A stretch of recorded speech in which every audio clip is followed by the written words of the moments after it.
Hello, my name is Carla. Today we're going to be talking about the past tense, specifically the regular verbs.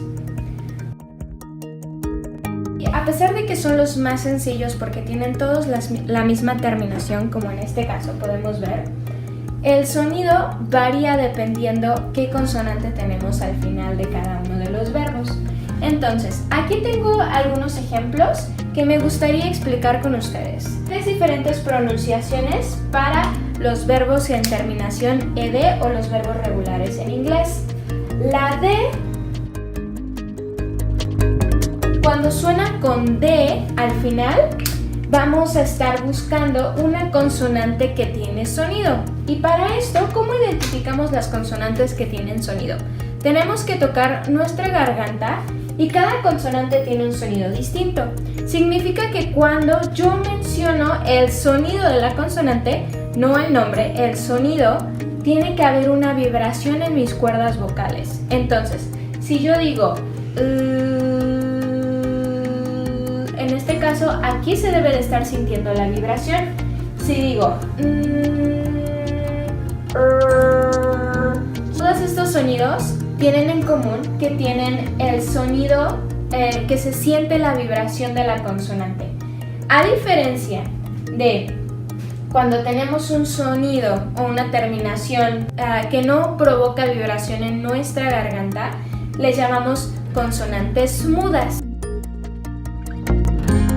En este caso vamos a ver de igual forma los sonidos. Si ustedes se ponen su mano en su garganta y dicen el sonido de la P, pueden darse cuenta que no hay realmente una vibración en su garganta, al igual que con el resto. Todos estos consonantes suceden en la parte frontal de la boca. Lo demás, estas otras consonantes suceden en la parte de atrás a nivel de la garganta de las cuerdas vocales. Es por eso, es así como identificamos cuáles consonantes tienen qué sonido. En este caso, entonces, vamos a ver los ejemplos que tenemos aquí. Con la letra L, entonces, quedamos que sí vibra nuestra garganta y sería cold. Entonces, la terminación de. He called me yesterday. Cleaned. Aquí tenemos que notar, la consonante B no es la última letra de nuestro verbo. Sin embargo, nos vamos a fijar en la última consonante, ¿ok?, de nuestro verbo, aunque esta no esté colocada al final. ¿Ok? Entonces este es el caso. Aquí nada más le agregamos la D para hacerlo en tiempo pasado, ¿ok? Y así sucesivamente. De igual forma con estos. ¿Ok? Nada más que aquí la pronunciación es con T. Entonces sería helped, looked. Ahora, es mucho más fácil cuando tenemos las consonantes T o D. Paint, painted, want, wanted, need, needed. ¿Ok? Súper sencillo. Ya vimos los verbos regulares, ahora vamos a ver los verbos irregulares.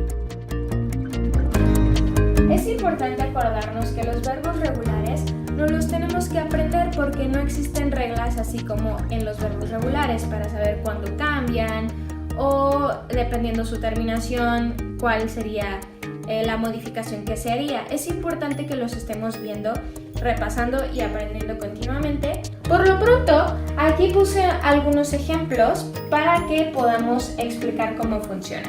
Entonces, eat, ate, read, read. Ojo con este porque este se escribe igual y se pronuncia diferente en el tiempo pasado. Do, does, es did en pasado. Hay que acordarnos de este porque es el verbo auxiliar que utilizamos para hacer preguntas y para hacer la negación. Hay que aprendernos ese. Swim, swam, put, write, wrote, have or has, dependiendo de la persona.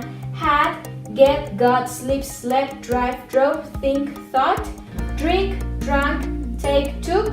Y por supuesto el verbo to be, que es el verbo más del idioma inglés. Dependiendo de la persona, es como lo vamos a utilizar. Perfecto, entonces ahora vamos a movernos de este lado donde tenemos la estructura y cómo funciona.